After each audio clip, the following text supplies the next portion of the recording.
ان انت اسمك عطيات مش تيتو، وان انت كمان فلاحه فلاحه.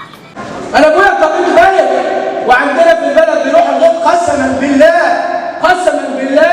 ورا المكنه والعزيز بننزل نجلع بطاطس. شرف يقول دي الارض اللي خلتني بني ادم.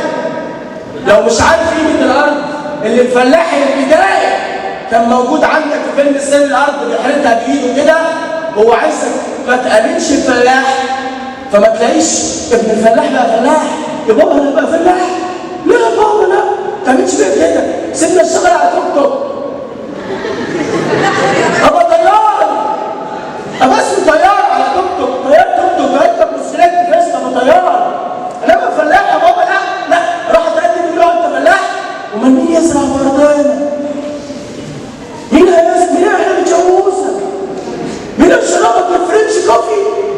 مين هيعمل قهوه بلبن؟ مين هيجيب لك اللبن يا حبيبي؟ بجد والله انا عاوز افهم، انتوا متخيلين يعني ايه كل اللي قدامي ده؟ كم واحد فيكم انتوا فلاح؟ كل حاجه كم واحد فيكم فلاح دلوقتي؟